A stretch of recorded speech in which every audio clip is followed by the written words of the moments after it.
This is Dallas Love Field. It's a little breezy here this morning, but the temperature is 60 degrees.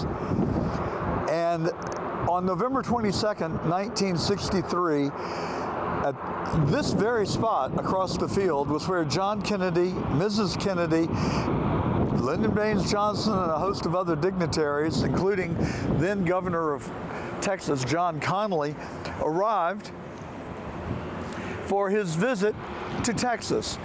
They spent the night before in Fort Worth, which is just a short hop away, and then they flew to Dallas Love Field. Just like our stay this week, it had been raining most of the day before, just as it did here yesterday. And then on Friday morning, November 22nd, the sun came out. It was a beautiful day in Dallas. The temperature on their arrival was about 70 degrees, and they parked right over there where you see that cluster of airplanes.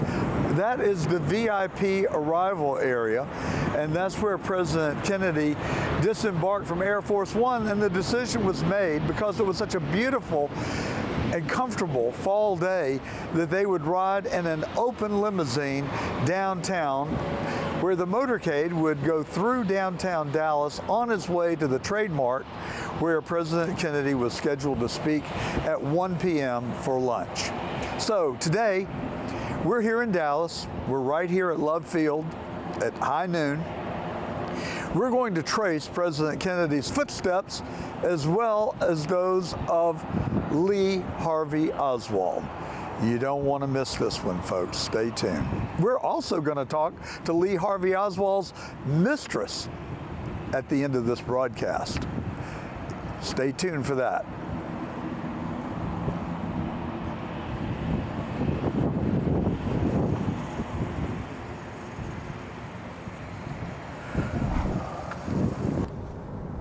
So we're now leaving Love Field on our way to Dealey Plaza. We're going to retrace the route that President and Mrs. Kennedy took that fateful day.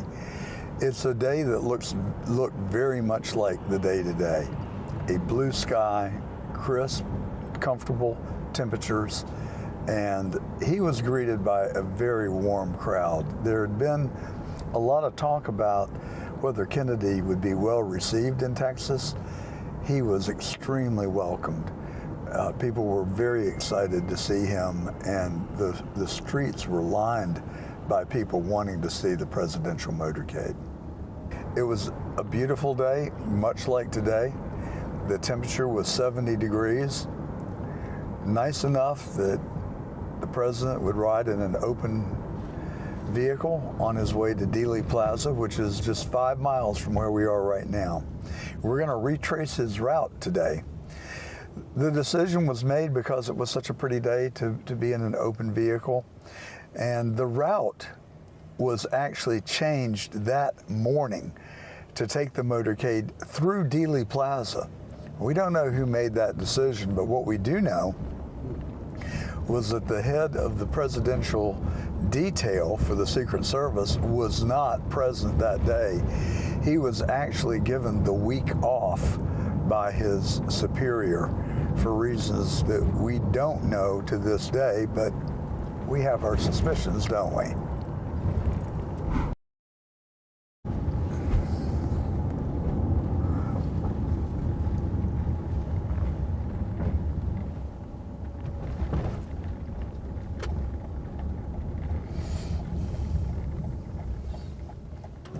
So this is where the president turned right on Turtle Creek, and we just drove from Love Field to this point, and what interested me, I wasn't really aware, is that we passed through really a commercial area of Dallas, and the streets were just lined with people the entire route. It was about 5 miles. Now we're in the Turtle Creek Parkway, and Nick, if you want to show, it is just a beautiful parkway that goes along a water feature. Is that a river there, or? Yeah, small river. A small river, and we're probably near the inn at Turtle Creek. which is a luxurious hotel in Dallas. And the motorcade made its way now heading to the south, just ahead of us, towards downtown Dallas. This is the exact route President Kennedy took 62 years ago today. We're just coming into Dealey Plaza. You can see Dealey Plaza here on your left. Most people don't know that there are actually two halves of Dealey Plaza. The one on this side that we're approaching right now, and then the one on the other side, which is behind the famous Grassy Knoll. We'll get out at the Grassy Knoll and take you back along the route that we're going to go right now. You could hear the CBS News commentator saying, and here comes the presidential limousine down,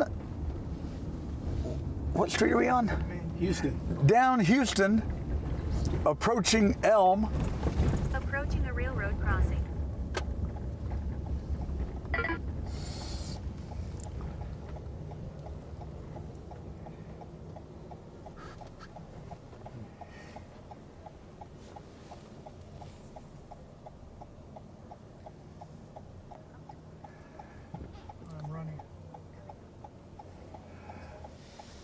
So here we are on Houston, approaching Elm Street. The CBS News commentator said, there's the presidential motorcade, President Kennedy on the right jump seat with Mrs. Kennedy to his left, and they're turning onto Elm right in front of the School Book Depository. As they come down Elm Street, into the Grassy Knoll and Dealey Plaza, shots began to ring out. At this very spot, 62 years ago, almost to the minute. And here's where the second shot occurred, right here, the kill shot. And to our right, the Grassy Knoll and the famous picket fence up to the right. The motorcade now, some say that it came to a stop, others say that it continued to advance at a rapid rate under the triple overpass on its way to Parkland Hospital.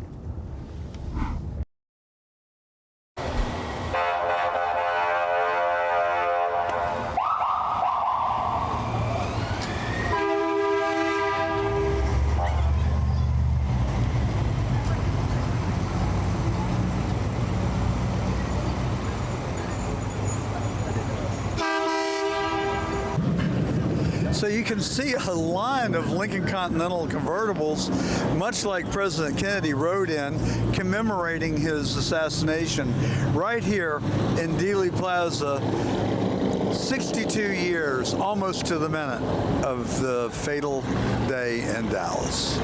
That's the truth. I'm John Gordon. The motorcade came from behind you, Right. made a right or left. That first X, rubbing into the throat shot here. The second X, the fatal head shot here. 16 pages. They're all original documents and photos. My name is Ron Washington. 35 years of research in the Kennedy assassination. Got a chance to help Mr. Oliver Stone and Mr. Robert Groden back there when they did the movie here with Kevin Costner. Is Robert Groden here? Yes, he's here. He's back there now. Finna get ready to speak. Thank you. Yeah. I really appreciate it. This is a gift for you. All right. Thank you very much. Thank you very much, guys. thank you. God bless. So this gentleman has been in Dealey Plaza for the last 35 years, interacting with tourists and people that are curious about the assassination. Do you want to walk down? Ron Washington. Here down Elm, actually, here, right? We're standing here, and the window is the second one from the top. Oswald was alleged shooting. The motorcade came from behind you. Maine made a right or left. This first X in the street, rubbing his throat shot here. He's turning the corner going down. You can see him grasping his throat. Jack is catching his arm. He just passed that pillar in the tree. If you look at the plaques here, it's all been here since 1938.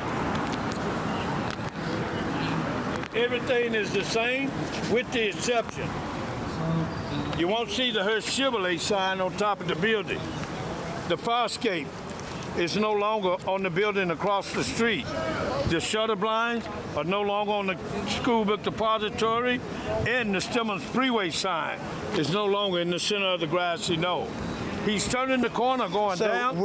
So the first shot occurred right here. Right here, he's turning the corner going down. You see that You can X? see him grasping his throat. Yes. Jackie's catching his arm. He just passed that pillar in So tree. where was That's the Abraham first X. Zapruder at this Abraham point? Zapruder stood on the square pillar there where the gentleman is leaning up in the light colored jacket, shown here. In the Zapruder film. I always thought that Dealey Plaza was actually larger than it is. Everybody comes This is here a and says very that. They don't know confined that it's space. sloped. Everybody think it's a flat, straight line, but it's sloped. That's Abraham Zapruder and his secretary holding him up on that pillar there. 95% of the film you've been seeing for the last 62 years come from the Zapruder film shown here. My colleague of 30 years, Mr. Robert Groden, was on the House Select Committee at the time.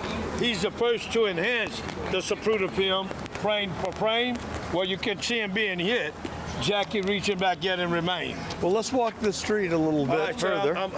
look, I'm working and I don't have a lot of time. I got I'm you. trying to give you a minute. The second X is the fatal headshot. You're gonna what? I'm going to buy one of that book from you. You know, the bird The second in the hand, X? worth two in the bush. The second X represents the fatal headshot here. All of this on the right is the most asked question. Number 6, the infamous Grassy Knoll. Not in any history books or any other papers here. Oswald's military background and the wanted for treason sign. He was not wanted for treason, but these were posted up and down the motorcade route. Not in any history books or any other paper here. The letter Oswald sent from Russia to Governor Connally and forward for his asylum back in the United States. Wow. And the most important, gentlemen, A through Q named the 16 witnesses that testified under oath they saw the gunman behind the fence. 7 of them were mysteriously killed within 39 months. This is what the Oliver Stone, Kevin Costner movie is all about, which I myself got a chance to be a part of. I had nothing to do with the movie. What is your name? My name is Ron Washington. You can look me up now or later. See Ron Washington, Tour Dealey Plaza, YouTube.com. This is my own publication. I give walking and riding tours. Thank you very much, Mr. Thank you Washington. very much. All right, and we're running. And right there behind me is the famous School Book Depository. If you look just one floor above the top, that's the famous 6th floor where the shot was allegedly taken at our 35th president, just 62 years ago today. Let's walk that way. Now that doorstep right in front of us is obviously the entrance into the School Book Depository. It is not currently in use. The entrance into the museum is actually around the corner. But that is the spot where many people think George Herbert Walker Bush it was visible. Now I've seen the picture. The person is about the same height and build as George Herbert Walker Bush, but and the mannerisms are similar, but I could not say factually that it was him. Nevertheless, that's the spot. Now, some people think that the shots came from 501 Elm Place, just to our right, this red brick building over here. And you can see that from the face of the building that faces the School Book Depository, you'd have a pretty good angle at the then president as he came through Dealey Plaza.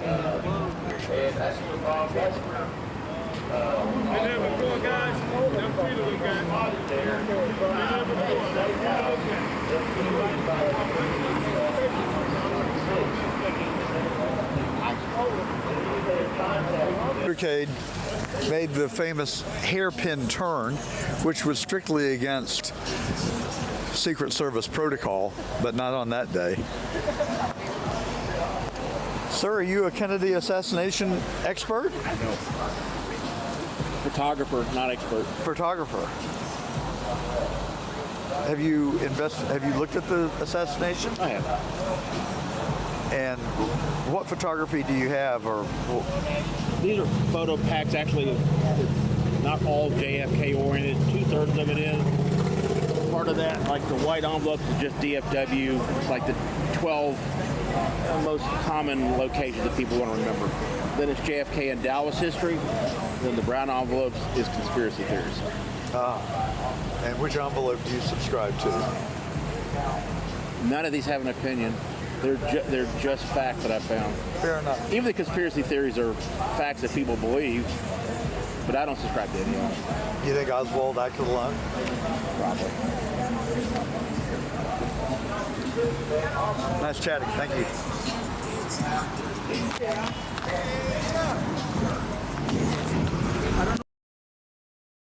So here is the famous picket fence. Many people think that one of the shooters, the one who delivered the kill shot, was actually standing back here.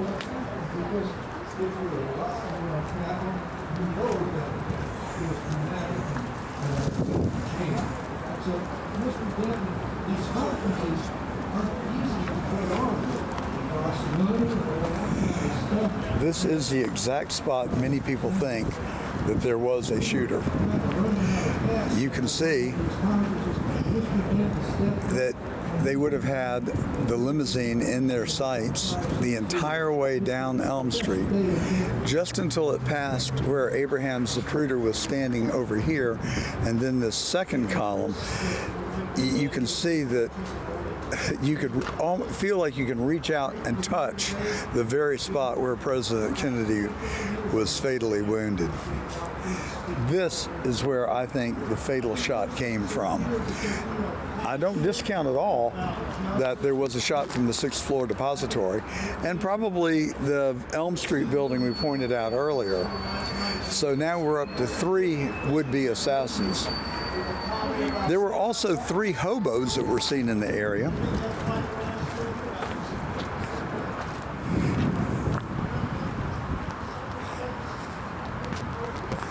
A very famous witness was in that railroad switch yard control tower, and he testified that he saw men loading what could have been rifles out of a car parked right here. And then the hobos were detained over here.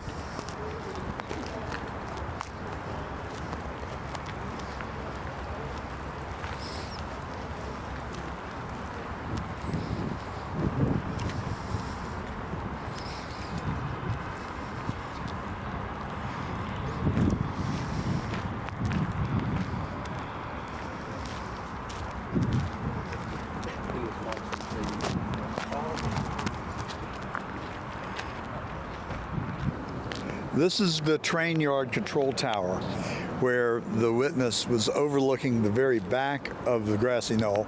He saw what he believed to have been 2 men loading and unloading a weapon from the trunk of a car, and then 3 hobos were pulled off a train car just over there where we were a moment ago, and one of those were believed to have been E. Howard Hunt, the famous Watergate burglar who was known to be with the CIA.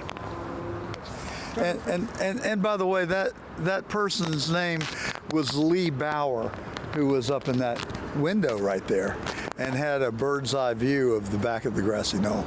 And right over here is the entrance to the JFK Historical Assassination Museum. And you can come, and for $20 you can tour the museum and go up to even go up to the sniper's nest.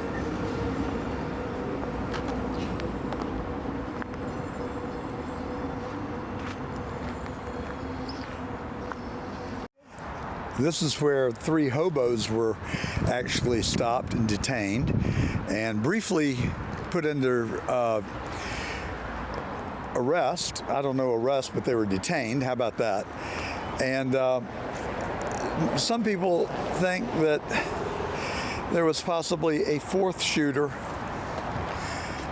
positioned below where I'm standing. We'll show you that in a minute. But now we're on top of the triple overpass. Directly below me is a storage room. And Jess Knoll, who we interviewed earlier this week, if you watch that interview, she believes it's possible. She's not saying that it occurred, but it may be possible that there was a shooter that ducked out of that storage closet firing at the president. And then they would have had the perfect military operation where the target was triangulated. There's so many different beliefs and so much information, some of it compatible, some of it not so much. One thing that is we can all agree on is that it is a very sad page in America's history and one that should never have been written.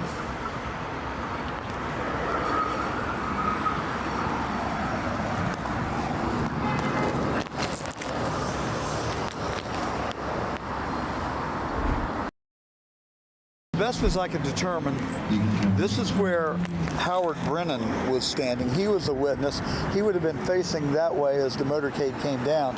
He claimed to have locked eyes with the shooter in the 6th floor and saw the shot ring out at Kennedy and then immediately duck. Then if we continue down here a little further, there were the Newmans who were here. They ducked when the shots rang out. They were standing on this grass right here across from the famous Grassy Knoll across the street. And then if we walk down here a little further, life, not just his death, but his life. And today is his birthday, Robert Groden's birthday. So I'd like to lead us in. Mary Mormon was standing right here. She had her Polaroid camera out, and just as the president was coming by, she actually stepped into the street, or right to it, and took a Polaroid picture, which actually showed President Kennedy being struck.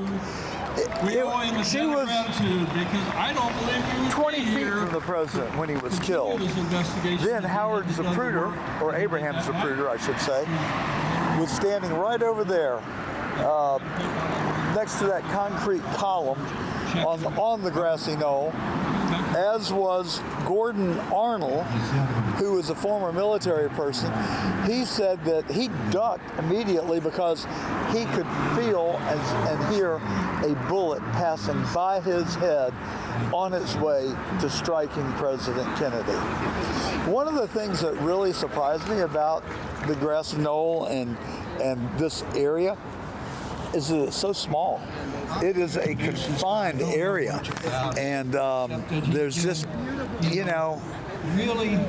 The time to get those shots off would have been limited, He's one of those especially from the 6th floor. I mean, that's a long way away. The world really works and But it is in direct visual sight of where President Kennedy was struck.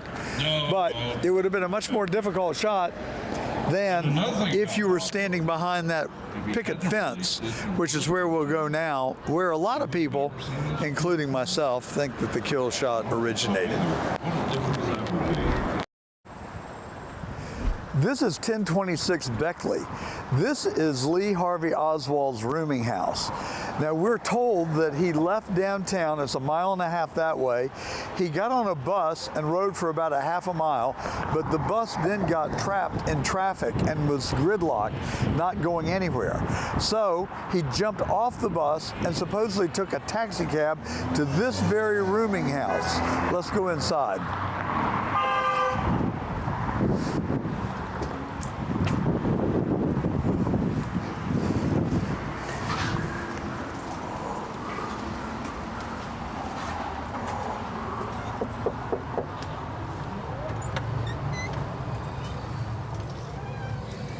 Hello? Can we come in? Do you have an appointment? No. Oh, okay. We just want to be a second. We want to spend as much time as Lee Oswald did 62 years ago. Well, he spent a little more than 2 seconds. So you're the daughter of the Granddaughter. of the landlord when he was here. When Gladys Johnson was the homeowner, and Lee Oswald lived in 62 years ago today. yes. And what time is it? Right now it's 12:47. 12:47. This is almost the exact minute that Lee Oswald would have come into this very house right after President Kennedy was shot a mile and a half downtown. Correct. So he came in and then went into his room, right? Yes. Should we go there now? Okay. And tell me your name. I'm Pat Hall. Pat Hall. Do you know my mother's name was Hall? Oh, We might be relatives. well, Hall is a very common name. Yes, but she came from England and Ireland and then came by way of South Carolina. This guy out here, because he's where the van is. Uh-huh. He's where the van's going to be, so I can park him behind Matthew. Okay. Okay.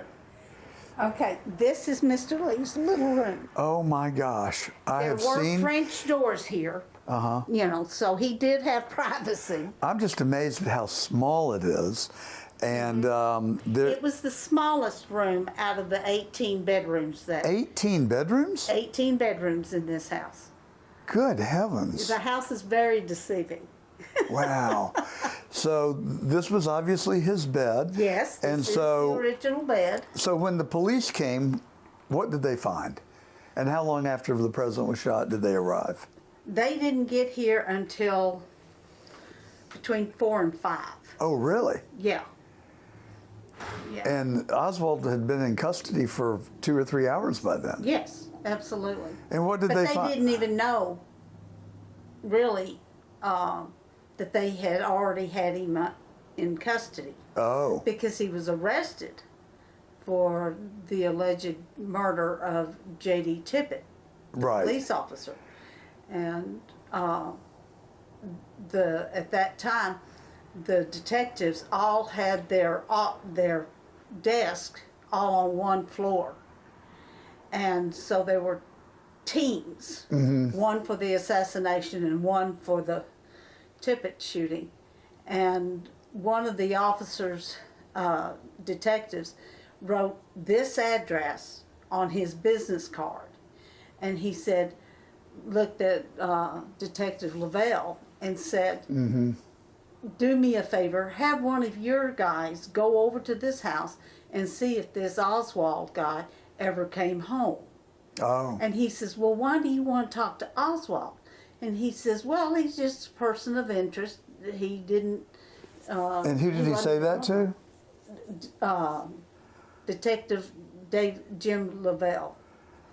And who said that to him? I don't know. Oh, somebody just gave me the card though. Yeah, And said and- go see if Oswald was there. And he says, well, I've got Oswald in the back room. And he said, why you got Oswald in the back room? He says, well, he shot Tippit.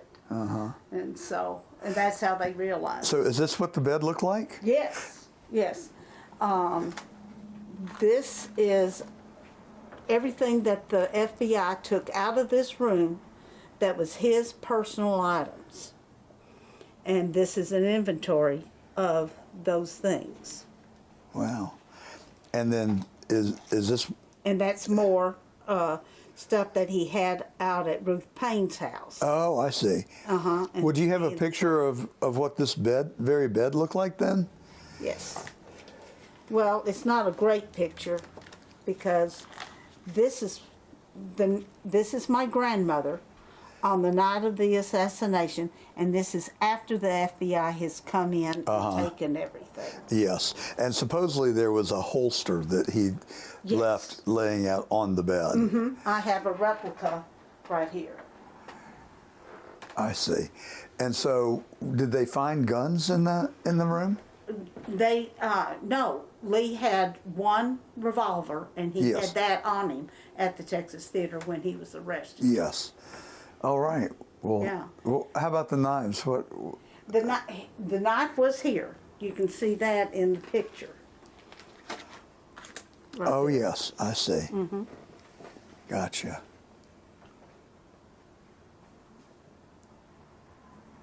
But I will tell you that we now know that Mr. Lee was part of the CIA. Yes, I'm aware. Okay. And So he did not do this. He was set up. do you know Ms. Judith Baker? Yes. Yeah. So we talked to her for a long time yesterday evening. Yeah, I'm sure. Yeah. And so Mr. Lee definitely did not do this. Why do you think our government is continuing to maintain that he was the lone gunman even to this day when nobody else on earth believes that? Well, it's because they did it for a long time because too many people that was involved were still alive. Yes. But the other part is our country believes it's above a country that would have a coup. Right. And that lowers us in the same category as third world countries. Right. And so, but this was a government coup. So have you maintained this museum since the assassination, or have you been here the whole time? No, the house remained a rooming house until 2010. Oh, is that right? Yes. I opened as a museum in 2013 on the anniversary date. Oh, wow. And I've maintained it ever since. So what kind of visitors have you had? I've had almost one person from every country in the world. No kidding. Yes. Do you think you've had some G-men come through here? I have no idea. They didn't identify themselves as that. Yes. You know. Well, we just left Dealey Plaza, and Nick, my producer, and I both thought that we spotted a couple of people that could be government men. One in particular seemed to be following us around and standing about 5 or 6 feet from us. Not that I'm suspicious, but Right. you Yeah, know, absolutely. It seemed like he was eavesdropping, and he had a closely cropped head of hair, and he was tall and big guy. So Nick and I both noticed, but who knows? Yes. Thank you. Oh, John, did you see this gun over here? There's a gun over here. It's a replica of Okay, that's a replica his. then? Oh, and all of his Marine credentials? Yes, those are all the documents that he had in his wallet when he was arrested. Do you think they just fabricated the ballistics from his pistol with J.D. Tippit? How far? They didn't even do that. How far is J.D. Tippit? Less than a site from quarter mile, A quarter of a mile. maybe. All right, y'all Thank have you. a wonderful day. All righty. Bye-bye.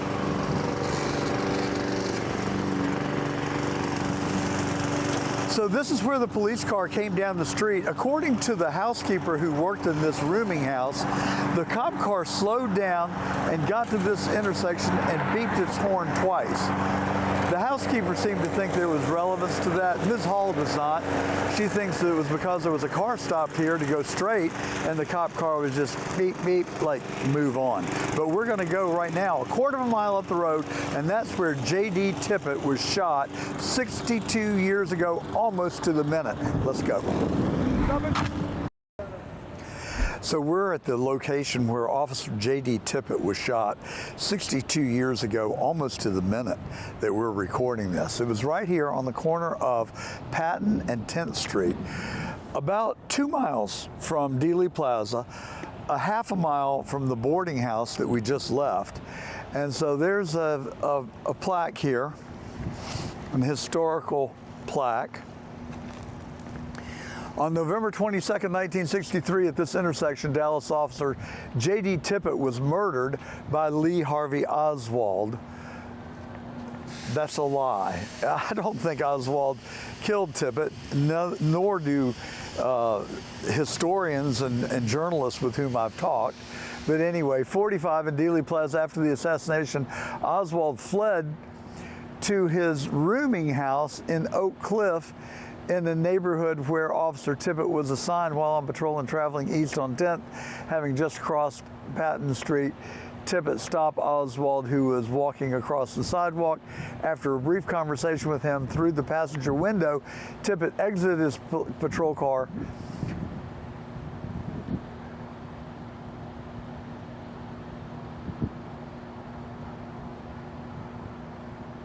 Yeah. Well, so at this location, I believe, I'll have to check, but I believe it was directly across the street. Tippit came down this street and parked there. Oswald was walking. Let's see if we get somebody here, a bystander that might know. This is So right there. right there. So, Marks the spot. yeah, it sure he does. fell. So, are one of you an authority on Tippit's murder? Well, I think if we want to include the CIA, we've got this portion. If you want to include the extremely rare lone assassin, that's me. And yeah, I have studied this enough to know, and I met his widow, and Well, we'll do it off and camera. all of this has been printed before, so this is not like anything new. It's really not that much different from what the Warren Commission has written, but and those back in '63, 10th Street ran all the Yeah. way down, All the way through. And none of this, and what you would have seen are homes that look just like this. Larger home that you see down there on the end, towards on the left side. That's what occupied this entire street. 2-story Was that house wooden here? houses. No, none of these. These were all. So we're on our way to the movie theater where Lee Harvey Oswald was arrested. It's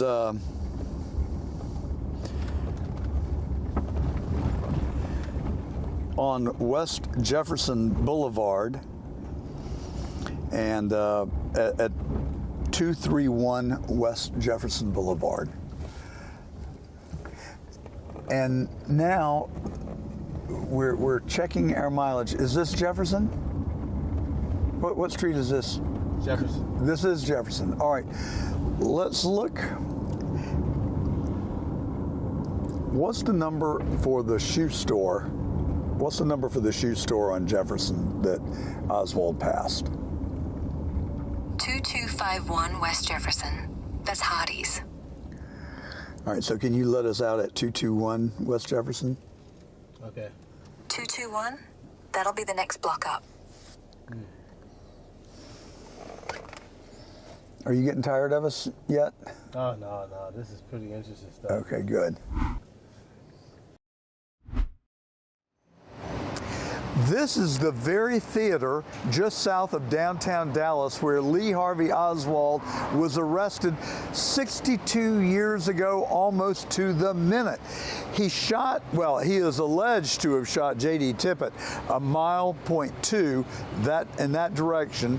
Supposedly, he sprinted, walked fastly down here past the shoe store, and someone was suspicious, they said, called the police.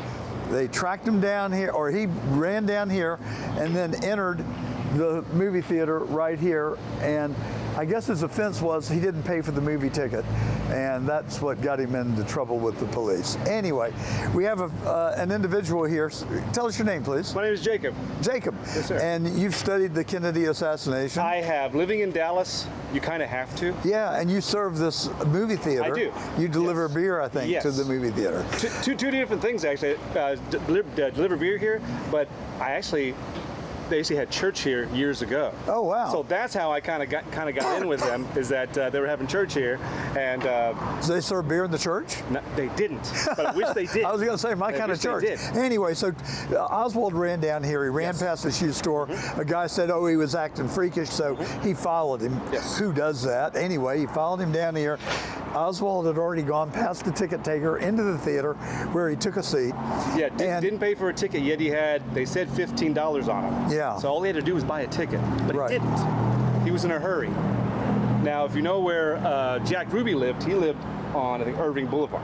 Really? So almost looked like he was walking, my personal opinion, he was walking towards there, and suddenly he knew someone was on him. So he took a right, and he just went inside. Some people say he was meeting someone there. That's never really been proven or disproven. Well, there was also a belief that there was a body double in the balcony, and that was the true assassin. Yes. So who knows? It's really, really tricky. I saw some footage. I forgot what the gentleman's name, but he agreed he basically told that he actually assassinated John F. Kennedy.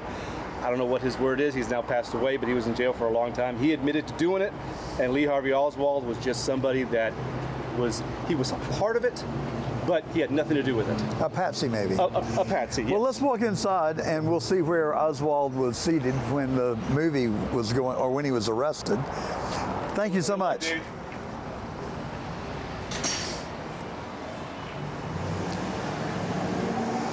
This is the ticket booth that he ran past. He did not buy a ticket. He just opened the door and went in.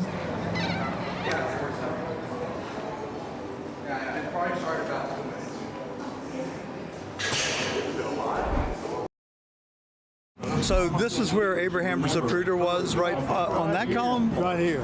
Yeah. One generation, or the government itself, but the birthright of every American. So we're going to walk over here and I'll stand where Abraham Zapruder was.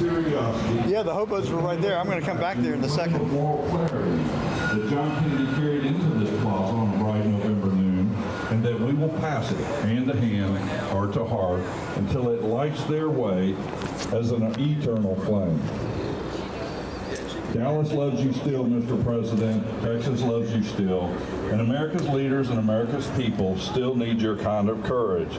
The courage to do the right thing when the right thing is the hardest. So this is a very spot where Abraham Zapruder was standing, right by that concrete column. You can see that he had a very good camera angle at the limousine as it came down Elm. For which he gave his and right measure of devotion. past that pole We're not is here to see the dream through X to marks its the end. spot where the We are president here was to see the fatally light. shot. We shall not flag or fail. We shall go on to the end. Where We it shall shows where remember in November. Thank you and God bless. light fixture was, where they had that 1 second. Yes. You could see it. Mr. Dory Wiley. So here's your filming. That's that one. They've been trying to get rid of it for years. That's a shame. It's Well, history. It's because it proves that there was another shooter. So where you guys going right now? So how do you know all this? Well, it was created and they found it immediately, and they almost tried to get rid of it.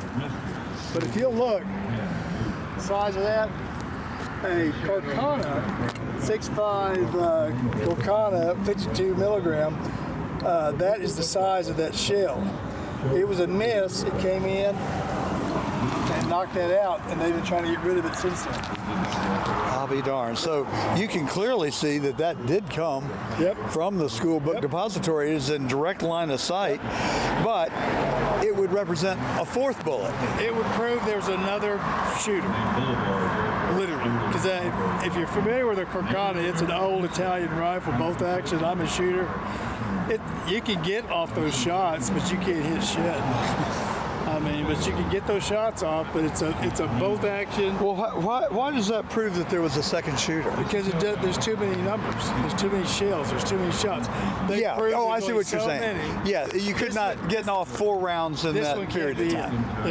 This can't exist under their theory. Well, we don't know what sequence it was. That could be the first shot for all we know. We don't know, but the numbers is what's different. That's right. You know, if I said, well, there was 4 shots. But you're saying he could not have gotten from Dealey Plaza to the movie theater in the time that was documented and gone to the rooming house. Okay. And we just left the rooming house, and Ms. Hall says her grandmother said that he didn't come to the rooming house. Okay, so I started at the front steps of the School Book Depository last week. Yes. They said Oswald, it's generally agreed upon, probably even by Matt as well, that Oswald walked out of the depository at 12:33, the front door. Yes. I walked up to the point where Oswald, that brick building right there, the bottom floor of that was the sheriff's office in 63, and the top 7 floors, that's where they were transferring Oswald to. That was the county jail in 63. Oh, you mean when they were transporting him from the police station? Right. Gotcha. And if you look at that brick building there, the top right corner window, if you go down one window and over one window, that was Jack Ruby's jail cell. No kidding. Yeah, he had to look at over Dealey Plaza for the last 3 years of his life. Yeah. I had no idea. Did you get that, Nick? Did you get the window? Yep. So, So what were you just showing us up there? If you go to that brick building right there, If you go to the top right window, goes down one floor and over one floor. That was Jack Ruby's jail cell. Yeah, That's where the famous journalist must have interviewed him then. Oh, Dorothy Kilgallen? Dorothy Kilgallen. She actually interviewed him in court during a break in the court. Oh, is that right? Yeah, she got permission from Marvin Belli, who was his attorney. I see. Yeah, so... That would make more sense. Yeah. She didn't live long after that. She was killed, too. Yeah. She was killed by her little 22-year-old younger lover. God, what's his name? Well, I don't think they ever... Ron Pataki. I don't think they ever named a suspect in No, they that. didn't, but I can tell you for a fact it was Ron Pataki. Why do you say that? Because well, why would a 27, 28-year-old kid be interested in a 49-year-old woman? Well, I mean, most people think that she was killed because she knew too much. Yeah. And she was. They took her notebook as well. Yeah. Well, Ron Pataki was her lover. And I don't have it proven, but I'm about 90% sure he was CIA. Yeah. And he refused. He died about 3 or 4 years ago in Columbus, Ohio. He refused to ever let me come interview him. And I've interviewed everybody. Everybody? I interviewed the man that embalmed JFK. I interviewed the man that embalmed Lee Harvey Oswald. I mean, I'm personal friends with Marina Oswald. Went out and saw Marianne Moorman 2 days ago. I mean, I've been interviewed probably 1,000 people about this case. I'm John Gordon, by the way. John, Gary Fannin, nice to meet you, Gary, sir. nice to meet you too. And you say you've authored 6 books? I've authored 6 books.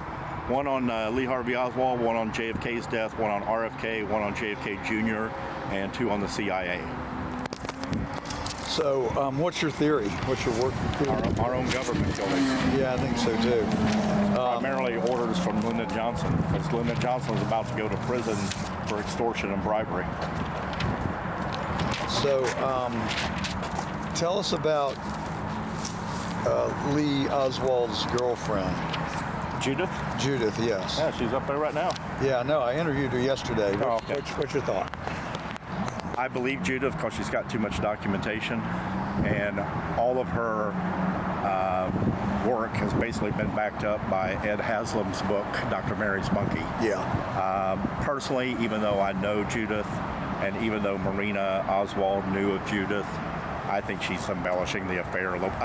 I think they had an affair, but I think she's embellishing that love affair a little bit more than. Yeah. So, of all the people you've interviewed, who did you consider to be the most compelling and authoritative? Ooh, good question. Well, probably my very first interview was Jim Lavelle, and I came out here in 1987. And this was before the museum was there. And I was actually standing in that window, and I've got a picture in my book of that window when it's just empty. Uh-huh. And I was like, well, if I'm Oswald, why wouldn't I shoot him when he's on Houston Street? Yeah. And so we had a beautiful thing in 1987 called a phone book. So I went down to Houston and Maine. There was a phone booth there. I opened it up, called Jim Lavelle right out of the phone book, and said, I'm a 23-year-old kid interested in the Kennedy assassination. Can I come out and talk to you? He goes, yeah, come on. He goes, what address you got? I said, well, the phone book says this. He goes, that's it, come on. So for our listeners, tell us who Jim Lavelle was. Jim Lavelle. Why he's significant. Jim Lavelle was the cop that was handcuffed to Oswald when Oswald was shot and killed. And Jim Lavelle was also the lead detective in the assassination of President Kennedy. And Jim Lavelle told me the very first time I met him, he said, Gary, had we gone to trial on what we knew on Lee Harvey Oswald at the time of his death, he would have never been found guilty. And don't get me wrong, Jim went to his grave believing Oswald was guilty. And him and I knew each other for 32 years.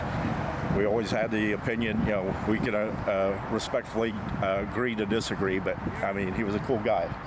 Well, there's a fair amount of evidence that, at least inferentially, that Oswald wasn't even in the sniper's nest. No, he wasn't. He was on the second floor lunchroom. Yeah. Carolyn Arnold and Mrs. Robert Reed both saw him there at 12:26, and Officer Baker and Roy Truly saw him at 12:32. Exactly. I got to run, guys. They evidently somebody's buying a book or two of mine because they want me to go sign it. But well, good. I'm in the far pergola if you want to come over. Okay. Well, we'll follow you that way. Yeah. Thank you very much. Oh, you're welcome. Yes, sir. Just a lot of fascinating people and a lot of fascinating stories. I haven't met anybody yet that thinks that Lee Harvey Oswald acted alone, or most don't believe he pulled the trigger.